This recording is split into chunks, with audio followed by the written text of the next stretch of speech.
Hello, my friends, and welcome. We shouldn't wait for peace anytime soon. And Putin says about it openly during his expanded meeting of the Ministry of Defense board. Yes, I want to start this video from this important topic because there's lots of the dancing around peace negotiations and so on. But Putin, it's actually his unique feature. He's kind of honest with his intentions of what he plans to do in Ukraine and also in Europe in general. And Putin made kind of the long speech. I translated it into English, and it is no surprise for me, but could be a surprise for some of the European officials, American officials, who continue to sleep, unfortunately, thinking that Russia wants peace, or Russia may stop, or Russia wants negotiations even. Yes, Russia wants them at some certain point or level, but in parallel, they want to continue the war. So negotiations for negotiations. Yes, the speech was long, but the main elements were highlighted, and I want to tell you about them. So the forecast for the next year, that is what Putin says. The key task for next year is to maintain and increase the current momentum of offensive. He doesn't want to stop, absolutely. He says about it openly. And just a little bit lower here is what Putin thinks about military confrontation with NATO. Sorry, it's the Google Translate. So in Russian they say 30s, but in Google they say 1930s. Actually, it's the 30th year of 21st century, not the last century. So Putin says that NATO combined armed forces began to accelerate their preparations for confrontation with Russia till 30s. We understand that during the next 5 years, till 30s, Putin may use his military force. He continues here, this policy creates the real preconditions for continued military action into the next year, 2026. And there are lots of the experts who tell that the attack of Russia on NATO is inevitable. I also actually think like that. I give just small percent chance for it not to happen, just because Russia may destabilize itself with its current military action in Ukraine, with drowning Russian economy, but I wouldn't count on that. So Putin really thinks that he could use military force. It is again became one of those tools that wasn't used massively for lots of the decades since the Second World War. But as we know, the world order that was built after this big confrontation, it is now over. Who helps to dismantle it? Putin, Donald Trump, Xi Jinping, all of those dictator-like or dictators. Yeah, Putin also mentioned some of the bullshit in his address, like, for example, 1.5 million losses in Ukrainian army, infantry personnel, plus 213,000 of the vehicles. 213,000. Come on, no army in the world has that amount of the vehicles. Do we have those even combined from entire world? 213,000? I don't think so. Well, for the numbers, it is understandable, but with his main intention and seriousness to continue this war, he is pretty much honest. So Putin plans all-in special military operation in Ukraine for the next at least 3 years, because Russian budget, it has the forecast till 2028, and the next year will be the record one for the Russian military. Around 164 billion United States dollars as equivalent in the Russian rubles will be spent by Russia for its military, maybe even more because they could require some of the extra resources to be spent. Depends on the situation on the ground. That's why 2026 could be even more devastating, and Russia sends its reinforcements to Belarus as well. Yeah, some of the European politicians, experts, they're saying about the massive deployment of the Russian forces into Belarus. The German Bundestag deputies say that Russia has stationed 360,000 forces in Belarus. Well, I have doubts about it because that number is huge. I think Russia doesn't have those resources right now, but something around 100,000 easily. Russia may do it. And we definitely see, if you live in Europe, you understand that Europe prepares for the possible war. The rhetorics of politicians, officials, intelligence services, it has changed. They all say about the possible confrontation.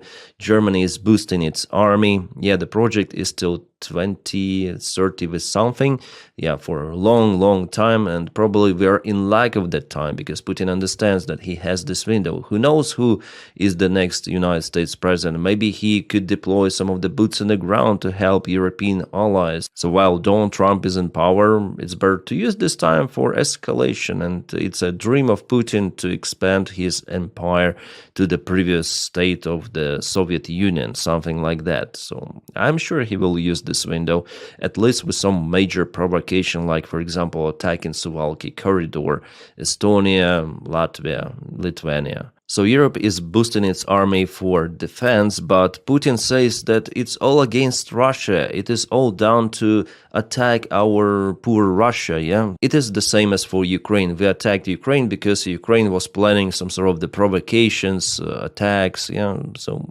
you understand, it's justification of the own war actions. Also, Putin mentions that the goals of the special military operation will be achieved in any sort of the way, in diplomatic or the military one. Russians are using the peace negotiations or peace narrative in their own profit as a weapon, soft weapon, to push Ukraine even more, and so far they're pretty much successful. They're using Donald Trump full scale. Also, I would say that the Russian propaganda is quite effective. They really invest a lot into bribing European or in general Western politicians to propel their narratives through social media, through speakers, influencers. The Western world is not that aggressive in this sphere, and that's why my job also here is important, as well as of many of the democracy speakers out there, not just pro-Ukrainians, but those who are supporting normal human values. So because Russia covers the informational field with its blanket of fear, you need to fear Russia, Russia is a mighty power, it has nukes and so on,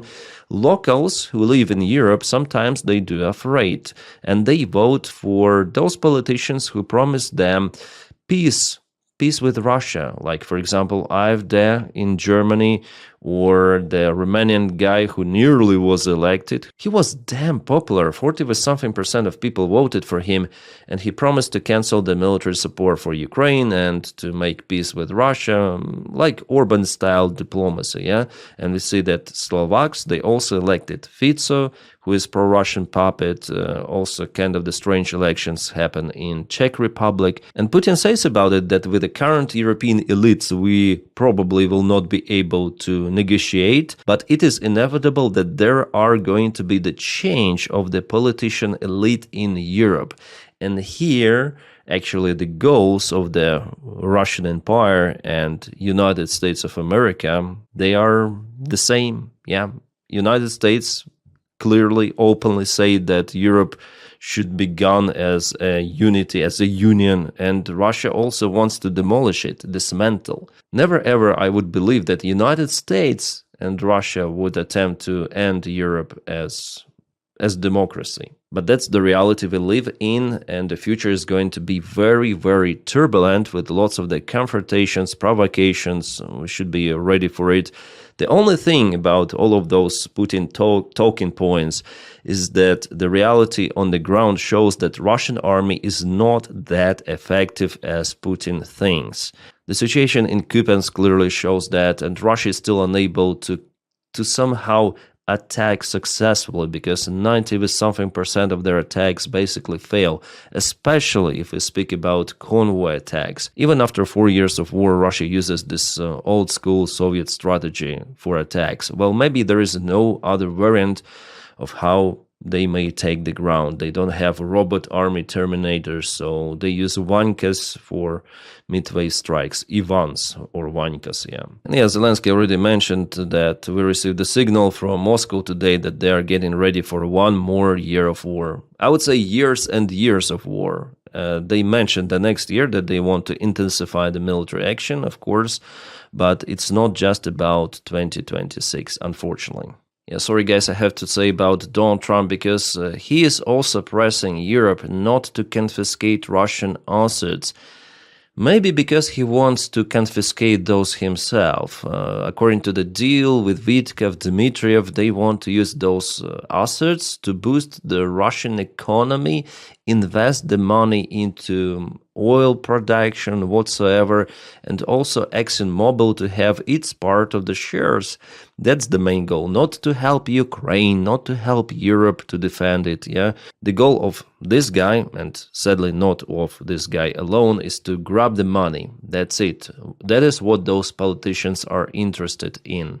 And sadly, there are also the countries of the European Union itself who continue to oppose the confiscation of those assets. I'm speaking about even Italy. Yeah, sadly, it's like that. They do not understand that potentially they could be involved in this global confrontation on their own territory. I mean, territory of NATO, territory of European Union. I see that Germany takes the risk seriously, maybe also United Kingdom.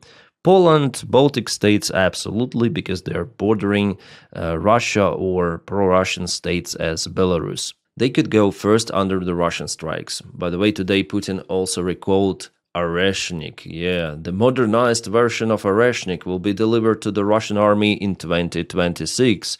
You should afraid of Oreshnik. Yeah, that dictator is completely nuts, and that's what worries me quite a lot, because we have two nuts guys in power. One is orange guy in the White House, and the other one a real villain dictator murderer in Russia. Okay, here Donald Trump says openly about idiot Davydov, whom he appointed to negotiate with Russia. A villain superpower. Yeah, let's listen to him. Steve's a great deal maker, but I noticed one thing about him. He had the greatest personality. He was a real estate guy in New York. He knew less about rivers and meets and bounds in Russia and the various places he's working on. He knew nothing about it. But I recognized for 20 years, I've been dealing with everybody in New York. I said, Steve has the best personality. I have other guys that are great deal makers, but you have to go into World War III before the deal. We didn't want that. I said, everybody loves Steve. He's a great deal maker, but everybody loves him. You heard that, yeah? Steve is just a guy with a great personality, somehow. He doesn't have any experience. He doesn't know what Russia is or how to deal with it, but he's dealing with it somehow, in a way he can. And since he is a businessman, he wants to make a business stuff for him, for Trump's family. That is how the things are working. You do not appoint a freaking realtor to negotiate with Russia, because it contradicts to what Donny said about the Third World War. There should be people who are experienced in the question. Otherwise, you are bringing this war closer.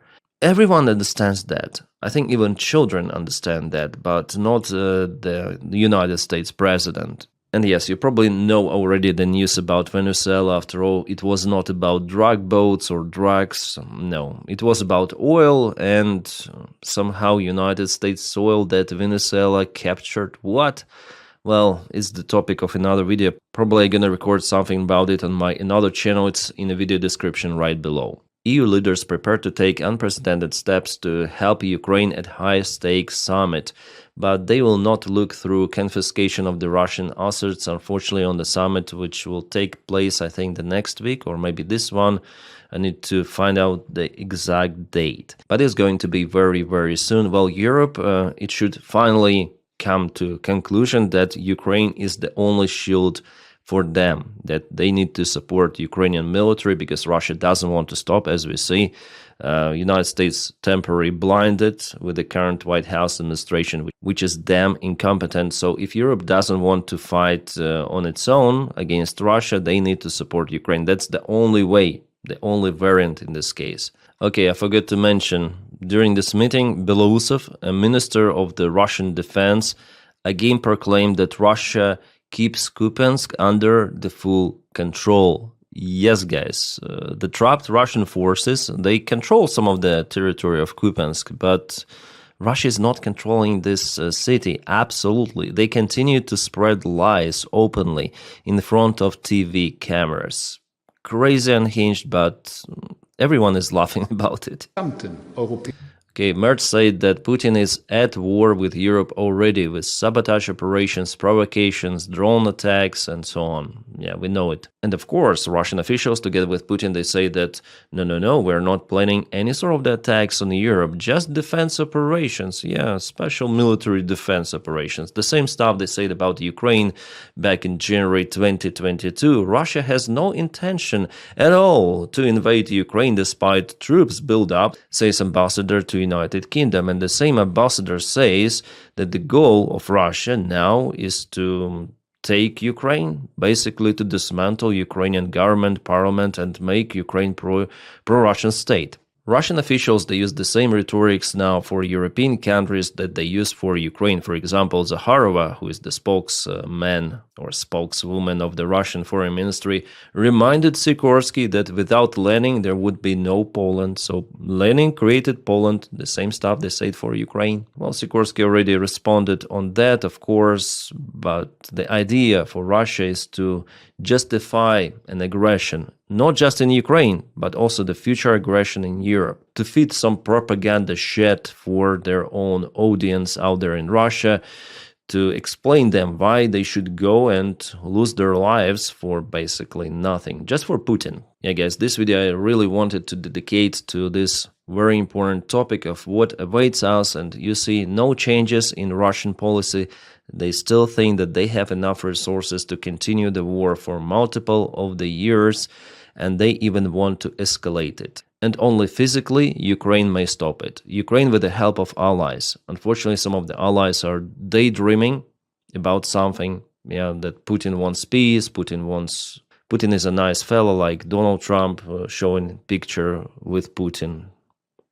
I don't have words about that, guys, but yeah, it's going to be very hard for us, for democratic world, for Europeans, and for Ukrainians, of course, because Ukraine is at the brink of the fight with Russia. Hopefully it will not escalate to Europe, but judging on what is happening, I'm almost sure about it. Well, anyways, guys, thank you for your kind support of my job on Patreon, on membership. The link for my Patreon is in the video description right below. As for membership, you may just press join button somewhere over here under the video.